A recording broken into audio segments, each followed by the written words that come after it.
किसी ने बड़े कमाल की बात कही है कि जिंदगी में पीछे देखो और अब तक के लिए प्रभु का धन्यवाद करो, और जीवन में आगे देखो और प्रभु पर विश्वास रखो, क्योंकि इस क्षण आप ठीक वहीं हैं जहां प्रभु आपको रखना चाहते हैं।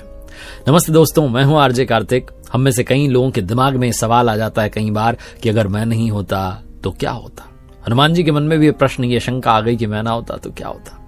हनुमान जी जब लंका में आग लगाने के बाद जब वापस आए और आकर के प्रभु श्री राम के पास पूरा वर्णन बता रहे थे, उनको बता रहे थे कि क्या क्या हुआ, तो उन्होंने कहा कि मैं गया था लंका माता सीता जी से मिलने के लिए। मुझे तो पता ही नहीं था कि ये सब कुछ हो जाएगा, लंका में मैं आग लगा दूंगा, मुझे कुछ पता नहीं था।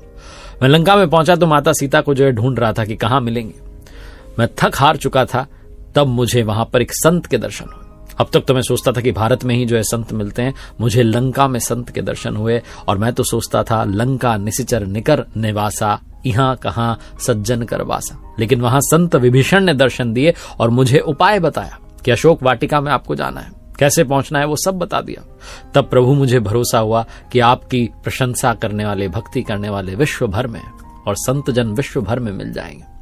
प्रभु जब मैं अशोक वाटिका में पहुंचा और वृक्ष पर बैठ करके प्रतीक्षा कर रहा था कि किस तरीके से संवाद करूंगा, क्या बताऊंगा माता सीता को, कैसे भेंट होगी, कैसे आपका संदेश पहुंचाऊंगा, तभी वहां पर रावण ने प्रवेश किया। रावण अपनी तलवार लेकर के आया और बड़ा क्रोध में था। रावण वो तलवार जो था वो लेकर के माता सीता की तरफ दौड़ा।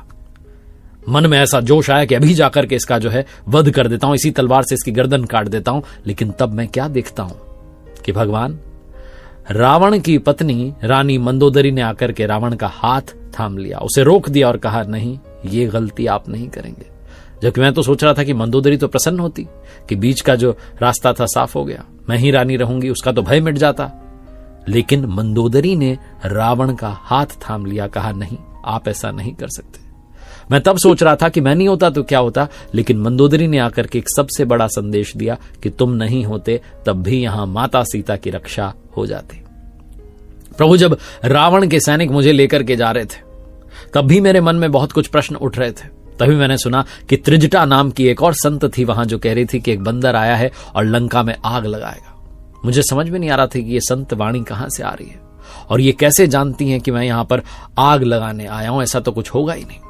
लेकिन जब रावण के सैनिक मुझे लेकर के गए रावण की सभा में और वहां पर मुझे बांधा जाने लगा, तो मैंने खुद को छोड़ दिया। मैंने कहा, नहीं, अब कुछ नहीं करना, मैंने करके सब देख लिया, अब जो है बंद करके देख लेता हूं। मुझे बांध दिया गया। रावण के सैनिक आए मेरी तरफ मुझे मारने के लिए, तब भी मैंने खुद को बचाने का तनिक भी प्रयास नहीं किया, चेष्टा नहीं की, क्योंकि मुझे पता था आपका जो निर्णय है, जो आपकी युक्ति है, जो आपकी योजना है, वो मेरी समझ से परे है। तभी मैं क्या देखता हूं कि विभीषण जो है वो अपने सिंहासन से उठते हैं और कहते हैं कि दूत को मारना अनीति होती है। तो अपने आसन से उठ करके जो है सबको चौंका देते हैं, समझा देते हैं, मुझे मारा नहीं जाता, मेरी रक्षा हो जाती है। कौन रक्षा करता है? रावण का भाई। रावण की पत्नी माता सीता की रक्षा करती है, रावण का भाई मेरी रक्षा करता है। और मुझे समझ में आता है कि मैं नहीं होता तो क्या होता, तब भी सब कुछ ठीक होता।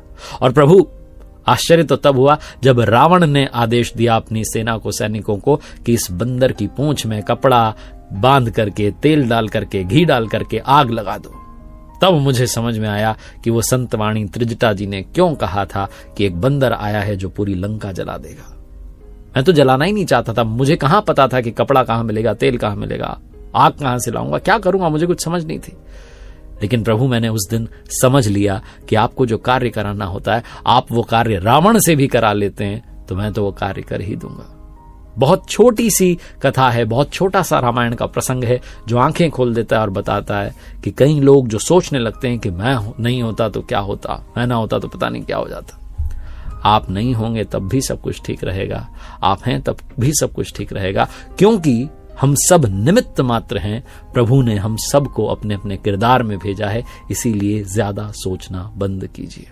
एक बार फिर से वही बात, प्रभु की भक्ति के साथ, ऊपर वाले के आशीर्वाद के साथ, अपनी मेहनत के साथ, अपनों के प्यार के साथ कर दिखाओ कुछ ऐसा कि दुनिया करना चाहे आपके जैसा। याद रखिए, मैंने अपनी ऑफिशियल वेबसाइट लॉन्च की है www.rjkartik.in। कुछ कोर्सेज है वहां पर, जाइएगा और देखिएगा।